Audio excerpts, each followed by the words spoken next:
Hi, I'm Teresa Martin from Lower Cape TV, and welcome to the second season of The Minds of Summer, produced in partnership with the Cape Cod Institute, which brings leading thinkers and doers from around the world to its renowned week-long workshops right here on the Outer Cape. Don't worry, be happy. Sometimes we seem on some kind of forced march to be happy. But just what is happiness? Is bliss and joy the same thing? Is happy a unique state, or is it just a modern concept? For that matter, what does make us happy? And can happiness even be a measurable quantity? With me today is Dr. Jonah Paquette, author of the book Real Happiness, Proven Paths for Contentment, Peace, and Well-Being, and a clinical psychologist with Kaiser Permanente in California.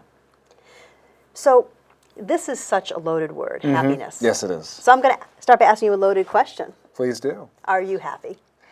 I am, but what I would add to that is that I've had to really learn through studying this to practice what I preach. And that to me has actually been the most gratifying part of writing this book, of doing these talks, of really kind of working in this subfield of psychology, is to kind of learn what makes a difference and what doesn't, what matters, how can we really lastingly increase our happiness rather than just kind of briefly in the short run increase it.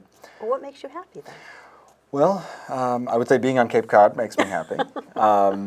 When the New York Knicks win games, I get happy, but that doesn't happen very often. That's true. But what really, I think what I have learned and what the book is about and kind of what I practice when I go and give talks is, rather than something external to us, rather than how much money we make, what town do we live in, how old are we married or not, all these external factors, which is where we normally look for our happiness, that kind of real, true, lasting happiness, the kind that matters, according to the research, is really much more made out of these kind of states of mind that we can cultivate. Traits like gratitude, like engaging in acts of kindness towards others, practicing mindfulness, so kind of being present, letting go of resentments and fostering forgiveness. So, things like that seem to have a much more robust, according to the research, and stable impact on our happiness. Well, I want to talk a little bit more about some of those things, but first you mentioned research. I know in your book you talk about a number of different research studies on happiness. Yeah. And I didn't realize people were studying happiness that much. Yeah, well, they're starting to. For many years, I would say for about 75 years or even longer, the field of clinical psychology was very consumed with kind of learning everything there is about misery. Yes. Yeah, and there are good reasons for that. So, coming out of World War II, for example, having to learn what was happening to soldiers going through shell shock, or later kind of known as PTSD. There's immense suffering. People struggle with depression, with panic, and a host of these, serious mental health problems like schizophrenia. I mean, there's good reason to learn all that there is and develop treatments. But in doing so, we kind of swung the pendulum a bit too far, I think. And we became very kind of consumed with the medical model. And the idea was that, if we could just reduce misery, if we could make a person suffer a little bit less, that we've done our job. And what's come out more in the last 10, 15 years or so has been this idea that maybe not. Maybe there's actually something above baseline. So it's not just about getting the person from -5 back to 0, but actually getting them to +5. So learning about flourishing and thriving and not just reducing misery. Well, sometimes I think we have a culture that focuses more on looking at what's bad and how to fix it instead of seeing what's good and how do we do more of it. Yeah, there's a lot of cultural factors that I think make it hard to feel lastingly happy, kind of messages from society as far as, what matters and what doesn't when it comes to happiness. Even our brain has this kind of built-in negativity bias where it almost acts like Teflon for good things and Velcro for bad things, where, think about if you get like an annual review from a boss. Right. And it says, hey, you did these 10 things wonderfully, but number 11 you really have to work on. That's all we can think about. That's where our mind sticks. Negative experiences have a much more powerful impact on us. So what that means is that we have to find ways actively and regularly to enhance the positive experiences, to draw them out and to have more of them. What have these studies told us about happiness? Do we understand what it is? And do we understand if, it actually has any impact on things? Good, yeah. So first off, what it is, I think that word alone can kind of trip people up, happiness. It means something different to a lot of people. I have these songs popping through my head. Yeah. You know, the little happiness song, or Don't Worry, Be Happy. Don't worry, exactly. And, you know, we sometimes will think of sort of this Hollywood idea of happiness, that you're just feeling good all the time, positive emotions. And, you know, positive emotions are certainly a big piece of happiness. But in some ways, they're the least stable. They're the most kind of waxing and waning of any of the ingredients, and they're the least important. That more important than that is having this sense of meaning, a sense of purpose, a sense of connection to, whether it's to your job, whether it's the people around you, that you're doing things that are engrossing and kind of tap into your values, that those are much more important when it comes to kind of true happiness and real happiness, as it were, than just sort of those moment-to-moment feeling good. Now, happiness, if we can achieve that, to me, some of the coolest parts, the most interesting studies have to do with that, you know, it's not just something that feels good, it's good for us. So talk about that a little bit more, like how is it good for us? So what we are learning more and more now is that happier people have longer lifespans. Seriously? Yeah, about 7 to 9 years according to some studies. Wow. That they're more likely to get married and stay married, that they're more likely to have success at the workplace, that they're more likely to have positive health outcomes, less likely to have, you know, chronic health conditions. Their immune systems are stronger. And what's interesting is it used to be thought that, well, if you're happy, you'll get all those, you know, if you get all those outcomes, you'll become happier. Right, those are things that make you happy. Yeah, but what actually, it's sort of, we have to put the cart before the horse, that if we can raise a person's happiness level, we can achieve all those positive outcomes, that actually, that's the causal factor, not the other way around. Oh, interesting. So by being happy, we shape that which is around us. Absolutely, yeah. So what there, you know, there's research, just to throw that out there, that if we can raise a person's happiness level, they do better at work, they make more money, their health improves, and it's, you know, and those things are happening because they've raised their happiness. They're not happy because of those things. So these studies have actually, I mean, yeah, and then those are just, I think, the tip of the iceberg. More and more are coming out, seemingly each month. Right. So it's, you know, it's definitely an exciting area. For most, again, from around 1970 to 2000, for every single study that was done on positive emotional experiences and happiness, well-being, and so forth, there were about 25 studies done on negative emotional experiences and misery. And the pendulum is starting to swing, but, you know, we're still getting there. It's still a new science. What's interesting, you were talking about the external, internal things, and again, I think about the world that surrounds us, and our messaging is all that we're consumer culture, and if we have things, we're supposed to be happy. I mean, does that set us up to basically be unhappy? I think it plays a big part. So, I mean, there are a lot of barriers that kind of get in between us and becoming a happier person, but one of them is certainly those societal expectations. This idea that if I achieve something or if I gain something, that's when I'll feel happy. And we all kind of play that game in our minds sometimes, I think, where it's, you know, if I meet the right person, then I'll be happy. If I find the right job, then I'll be happy. If I can find a way to get more money in my bank account, that's when I'll be happy. And what research is showing is that for the most part, only about 10% of our happiness is dependent on things that are external to us, the circumstances in our lives.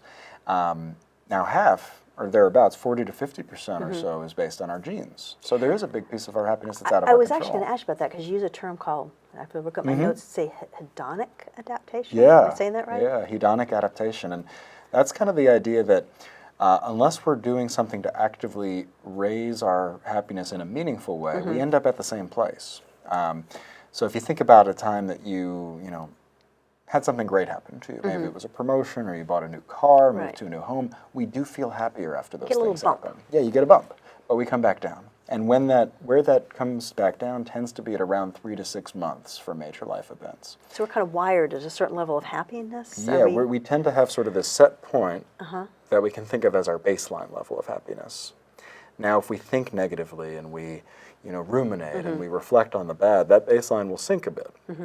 If we foster the sorts of things that we're talking about here, gratitude, optimism, hope, kindness, and so forth, we'll raise it.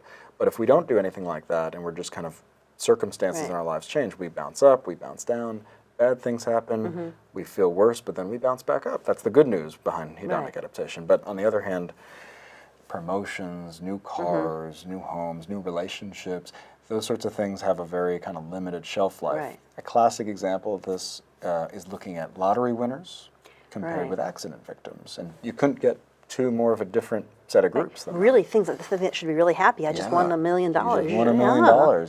And 1 year afterwards, lottery winners on average return to where they started in terms of their happiness.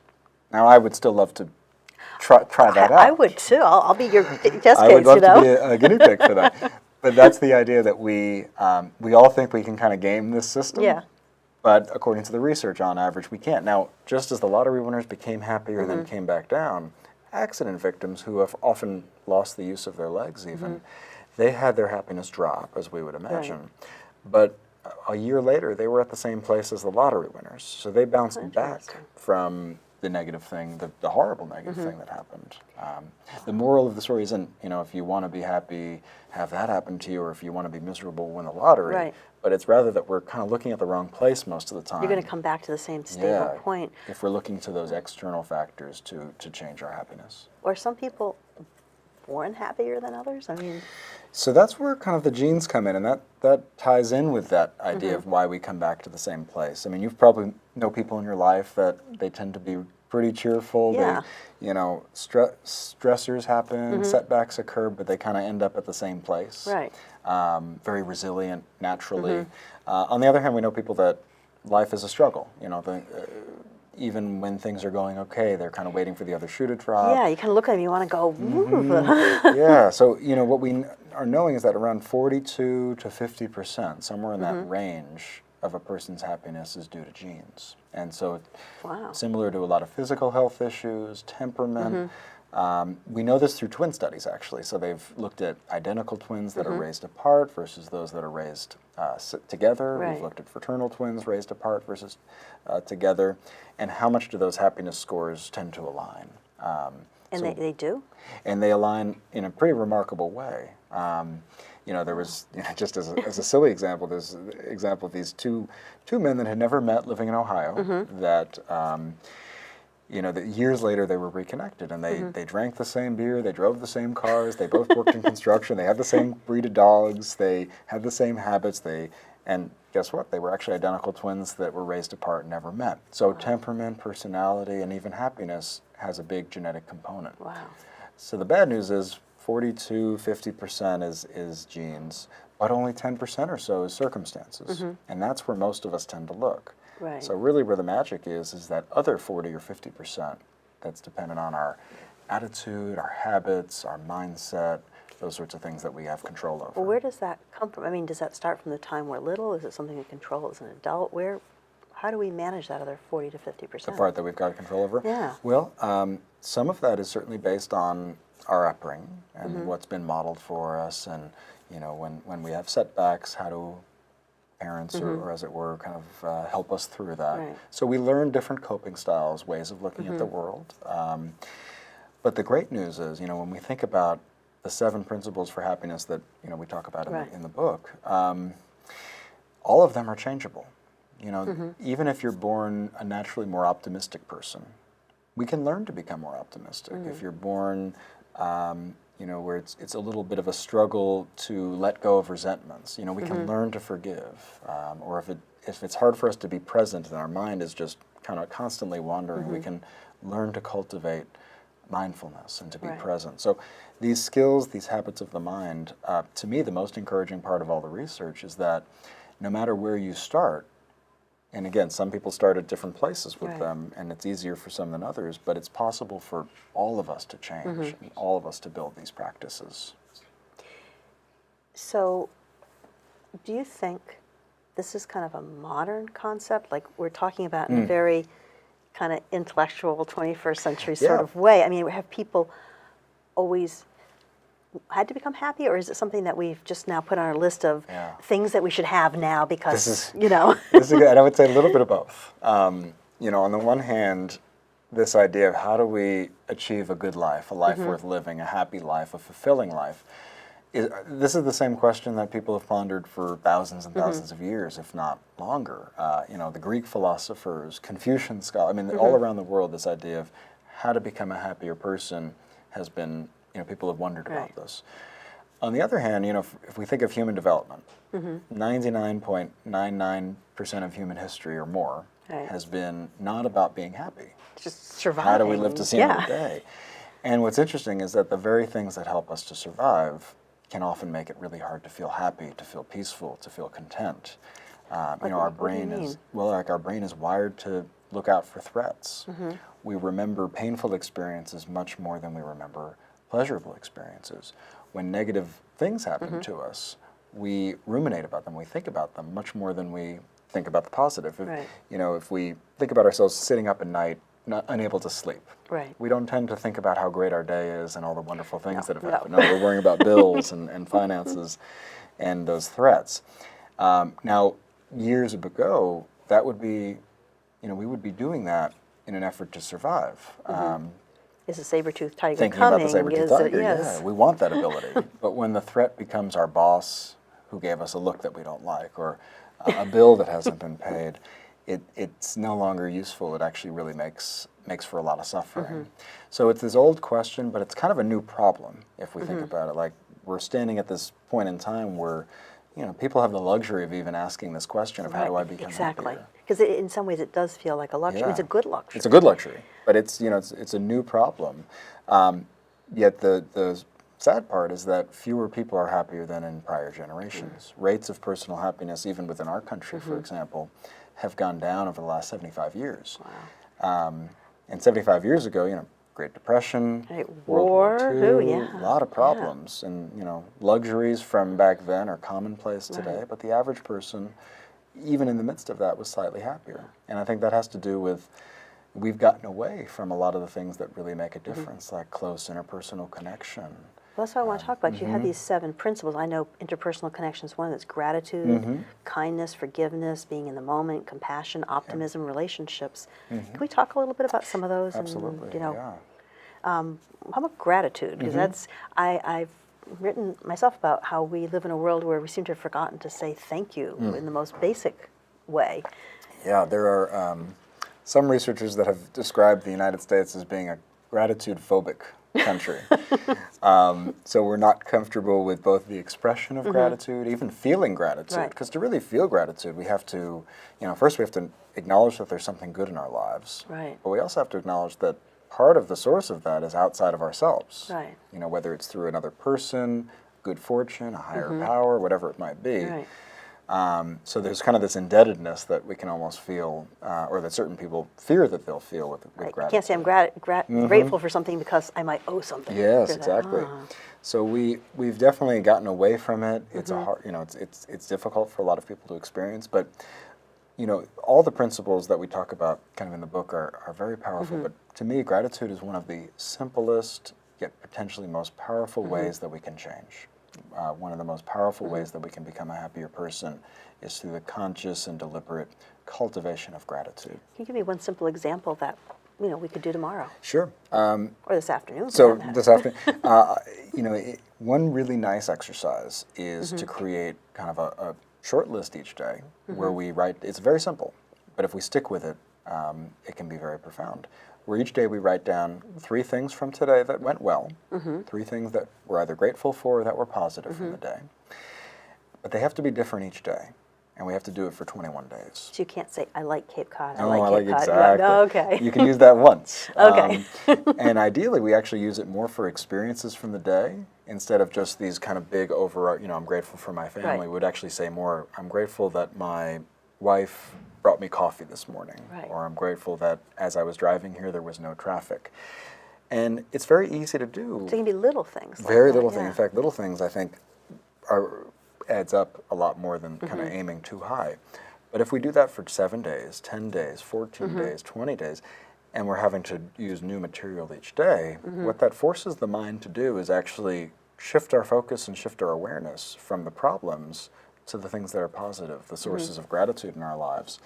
And that negativity bias in the brain that we talked about that latches on to the negative, this is one of the most powerful, simple but powerful ways to counteract that we start to almost seek out things to be grateful for if we or a patient that we're working with sticks with that exercise. Well, it seems it almost directly connects to another one of the principles, which is, of course, optimism. Yeah.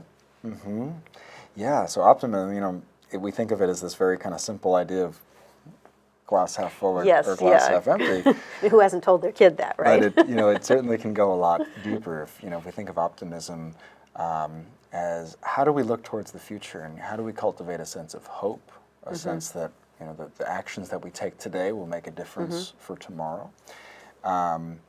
And what we're learning more and more is that optimistic people do better with health. They live longer. They have vastly better immune systems. Their recovery from chronic illnesses are much stronger than pessimists. And I think there's two main reasons for it. One, they're much more likely to do healthy things, right? Because they think it's going to make a difference. So I'm going to go to my doctor. I'm going to take the medications that they prescribe. I'm going to exercise because I think doing that is going to make a positive change. But the other thing that we're learning is what happens in the body if we're pessimistic versus optimistic. And if we're pessimistic, the degree of kind of stress hormones like cortisol that are in our body, even parts of our brain like the amygdala that's really involved with the fight or flight reaction, sort of this right part of our brain that's really kind of connected to negative emotional states, get very flared up with pessimism. Really? Yeah. Just like normal every day, not. Yeah, so if we're just sort of focusing on, nothing's gonna work, nothing I do is gonna make a difference. If we engage in those sorts of thinking patterns, it creates these changes in our body and our brain.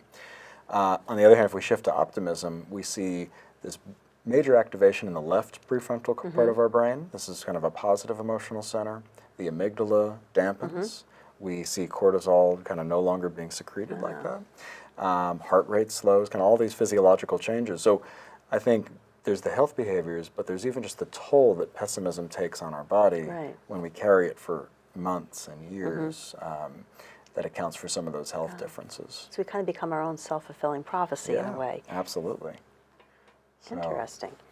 Another of the ones to me that seem to be connected are this sort of notion of forgiveness and self-compassion.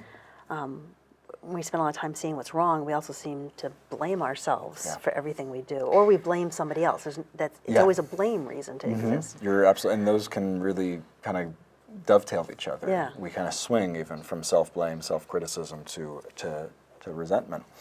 About 85% of people are more critical towards themselves than they are for somebody else. So what we'll often ask somebody to do is to kind of reflect on someone in their life that they care for. If that person were suffering, if that person were going through a period of emotional pain, how would you respond to them in terms of word, in terms of deed, in terms of action, even in terms of how you feel? And how would you respond to yourself? And for about 85% of people, we tend to be harder on ourselves than we are to somebody else. We would never talk to someone we love the way we sometimes talk to ourselves. And we do it for a lot of reasons. Sometimes it's kind of family of origin. Sometimes we have this idea that, well, if I beat myself down, almost like a mean coach, I'll be then better. I'm going to do better. I'm going to learn from it. And that can work in the short run. But in the long run, self-criticism takes this huge toll on our body, on our mind, on our emotional well-being, on how we feel about ourselves. How do you feel optimistic if you're beating yourself up all the time? So you can see how these would really tie together a lot of the time. So if we can learn to treat ourselves the way we treat others naturally, it's kind of like this reverse of the golden rule. There's these tremendous mental health benefits. People are more likely to see lower rates of depression, higher rates of well-being. They're even more likely to quit smoking, eat healthier. There's a really cool study with self-compassion where people with chronic acne, after about a month or so of learning self-compassion as a new tool, they felt less self-critical about their acne, but their acne itself began to get better, much more than a control group. Oh, interesting. Because of the stress in our body that we hold with self-criticism. Right, and all the chemicals that get released as part of that. Because when we self-criticize, we're essentially turning that fight or flight response against ourselves. We're beating ourselves up. It's pretty self-destructive. It's very, literally. it's literally self-destructive. And then by kind of fostering self-compassion, they actually found that the physical problem of acne got much better. Wow. Another one of those is kindness, which I guess by that you mean toward others. Yeah. So self-compassion being kind of kindness towards the self, but then compassion and kindness, how we treat others. That has been one of the most sort of well-studied and robust findings in the mental health literature, is that people that even volunteer for an hour a month, significantly better health, better mental health, even much longer lifespans. It's been found to be on par with things like stopping smoking, cutting down substances, giving up red meat, that just the act of kindness towards others has these tremendous physical and mental health benefits. And we can do it through formal ways like volunteering, but it can even be going out and engaging in small acts of kindness to others. Well, you tell a story in your book that I really love about, it's basically how our kindness creates the world, Yes, and it's about the rabbi. Why don't you tell a story? Oh, so I love that. So it's the rabbi who, it sounds like the beginning of a bad rabbi walks into a bar. Right. But he wants to see the difference between heaven and hell, and so he goes to this room, and it's some of the viewers may be familiar with the story, but it's this sort of nondescript room, circular table, and everyone's sitting around the table. There's this delicious piping hot stew in the middle, smells wonderful, but nobody's eating. Everybody's hungry, and he looks closer, and everyone's been given these very long spoons that can reach the stew, kind of in a table like this, but it's too long to actually turn and feed oneself. And so even though there's plenty of food, everyone's starving, everyone's suffering. So he gets whisked away to this second place that looks almost identical to the first. He thinks there must be some sort of mistake, the same stew, the same table, and the same spoons. But as he looks closer, he sees that people are reaching with their long spoons to the middle and feeding the person across from them. And sort of this idea that heaven and hell in this story offer us the same conditions, it's all comes down to how do we choose to treat each other. And what do we make of what we're given. Yeah. That is just, to me, that's just such a powerful image. It sums up so much, I think. Yeah. You know, and there's this myth that, again, we started talking about how happiness is something from the outside, but it seems what I'm really hearing you say is through all of these techniques, it's something that we have control over. Yeah.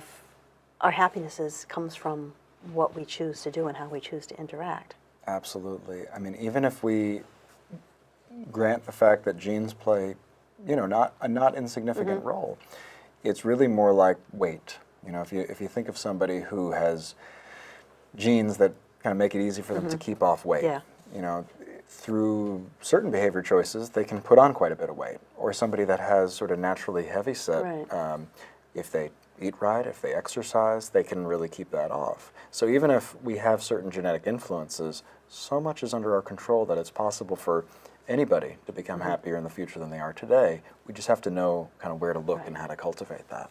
Well, believe it or not, we're almost out of time. Wow.